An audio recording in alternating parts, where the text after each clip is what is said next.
안녕하십니까. 안세해 대표 박인정 회사입니다. 오늘 제 321강은요.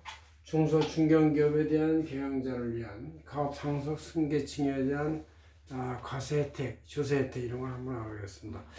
이번 주가 종합소득세 신고를 위한 마지막 주인데 이제 이미 이거에 대한 설명은 320강에서 충분히 설명했고 또 그 전에 여러 가지에서도 설명이 다 되었습니다. 그래서 오늘은 종합소득세 신고 말주임에도 불구하고 우리 안세제경전을 특집에 가업상속 승계 증여를 위한 이런 내용이 쫙 나와 있습니다. 그래서 여기 48페이지에 걸쳐서 아주 자세히 나와 있는데 이 2차에 보면 일반 증여세하고 상속세 일반 개업, 그 다음에 가업상속에 대해서 얼마나 혜택이 있는지, 가업증여는 또 어떤 혜택이 있는지 이런 게 쭉 나와 있습니다. 그래서 이제 구체적인 자료 내용을 저희들이 요약 편집을 해서 보기 쉽게 한 것인데, 이 중에서도 이제 핵심 내용만 제가 이렇게 한 페이지에 걸쳐서 이렇게 표지에다 요약을 했고요. 표지에 요약을 하는 내용을 찰칵하세요. 가업승계 오케이 이렇게 해서 이 내용을 하겠습니다. 내용 여기 일부 중요한 게 if 출력을 해놨고, 자 가업 한국의 창업 1세대 2세대가 이제 들어가시면서 그동안 애써 한 중소기업들이 이제 승계할 사람이 없으면 이제 없어지거나 아니면 중국에 팔리거나 아니면 잘못하면 또 기업 임직원 간에 서로 그 권한 다툼 때문에 회사가 붕괴되는 경우가 많이 있어요. 그래서 이거를 예방하기 위해서, 방지하기 위해서 그래도 가족 내 한 명이, 그것이 이제 본인이 직계 가족일 수도 있고 배우자일 수도 있어요. 이렇게 누군가 한 명이 나와서 가업을 승계해서 이거를 운영하면 그 기술과 고용 능력과 생산 능력이 보존됨으로 인해서 한국 기업의 이 내적 가치 이런 것이 이제 계속 국내에서 보존돼야 되지. 이게 해외로 팔려나가거나 해외 경영자들이 이걸 하게 되면은 기술만 빼가고 한국 기업의 어떤 승계 고용하고 이 사업의 가치 승계가 잘 안 되는 문제가 생기기 때문에 이걸 한번 강의를 하는 것이죠.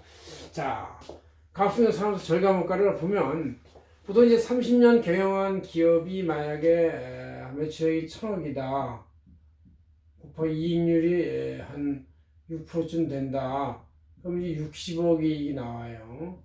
60억이 나오면 보통 기업 가치는 이것의 10% 할인율로 나누니까 여기서 600억이 돼요. 그래서 600억이 된다.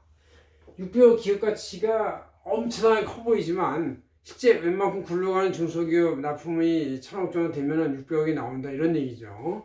600억이 나왔을 때 일반으로 보통 돌아갔을 때 상속세는 284억 원이니까 거의 50%가 상속세로 속으로 들어가니까 휘청하죠. 이거를 또 기업 가치 600억 원이 뭐 바깥에 캐시 600억 원이 있는 게 아니라 기업 내 600억 원으로 계산돼 있을 뿐이기 때문에 이것을 280억이나 내면은 휘청하죠. 캐시로. 그래서 가업승계의 합법적 세금을 정하는 상속증여세법 18조에 있는 가업승계를 하면 41.6억밖에 안 되니까 이것의 5분의 1도 안 되는 것이죠. 4, 24, 4, 78, 7분의 1밖에 안 되기 때문에 아주 할만하다 이런 얘기죠.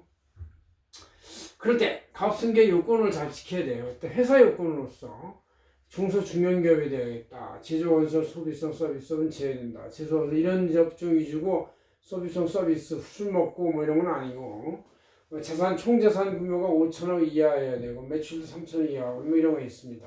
이 정도 되어도 보통 뭐 매출이 한 500억 내지 1,000억이죠. 많으면 2천억 사이니까 총자산 5천억 이하 되는 게 대부분 돼. 웬만큼 여러분들이 술 엔터테인먼트 회사 아니면 다 이거 해당이 된다고 보면 됩니다. 피상소액 돌아가신 분의 요건은 10년 이상 경영했어야 되고 최대 주주로서 50% 이상 보유하고 10년간 보유했었어야 되고 10년 중 5년 이상 50% 이상 대표로서 역임을 하면 되겠다 그런 얘기죠.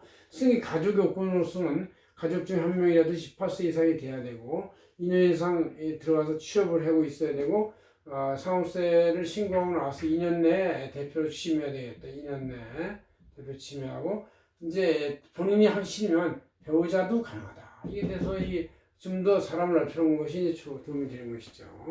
그래서 가업상속 공제액은 사업용 자산의 기업가치 평가액에 대해서 10년 이상 경영한 것은 200억, 20년 이상 경영한 것은 300억, 30년 이상 경영한 것은 500억까지 공제를 해주는 것이니까 600억에서 500을 공제는 100억밖에 안 되고 100억에 대해서 일반 상업소에 치면은 41.8억밖에 안 나. 그런 얘기죠. 그렇게 하지 않고 600억 가치를 하면 284억이 나온다. 그런 얘기예요. 자, 네 번째로 가업승계 기업 주식의 증여 특례가 있는데 상속이라는 것은 돌아가시는 막다른 골목의 상황이지만 증여는 이제 생전에 할 수 있는 좋은 행위라고 할 수 있어요. 그래서 증여 특례도 생전 증여를 100억까지 할 수가 있는데 이럴 때 이제 35억까지에 대해서 5억을 뺀 나머지에 대해서 10%의 세율만 적용되고 초과액에 대해서 20% 적용되기 때문에 일반적으로 증여를 100억까지 하면 한 45억쯤 되는데 이렇게 하면 이제 10매덕으로 방어할 수가 있다. 이런 얘기죠.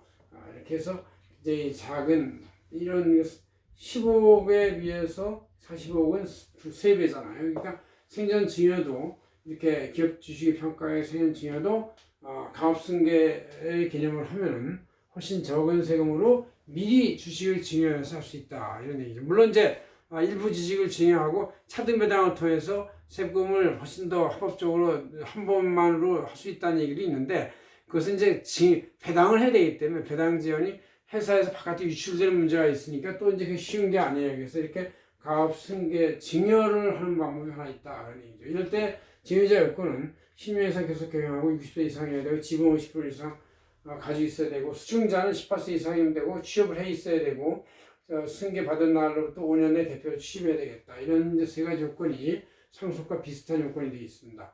그럼 이제 또 뭐가 있냐면 창업자금에 대한 단순한 증여서 특례가 있어요. 그래서 자녀 각인당 현금으로 30억까지 해서 5억을 뺀 나머지 10%만 적용한다. 30억까지죠. 10%니까 2.5억이에요. 2.5. 이럴 때 그 자녀의 요건은 18세 이상이면서 증여자는 60세 이상이 된다. 이상이래. 이럴 때 이제 이 창업자금 증여서 특례는 자녀가 여러 명이라도 뭘 적용한다. 3인 자녀라면 30억 바이 9억, 이걸 3명이니까 90억까지. 증여세는 이제 2.5억씩 곱하기 3명이니까 7.5억. 증여세 90억을 한꺼번에 주려면 한 4억, 36억 이렇게 들어가는데 이거에 5, 7, 35, 5분의 1의 세금으로도 현금으로 증여가 가능하다. 그러니 현금으로. 이럴 때 현금 받은 이제 그 수증자는 창업 중소기업을 만들어야 되는데 2년 내 창업을 해야 되고 4년 내 다 투자를 해야 되겠다. 그런 얘기죠. 이럴 때 이제 이 창업 중소기업은 제조, 광업, 건설 등등 판매, 서비스, 물류, 기술 엔지니어링 다 됩니다.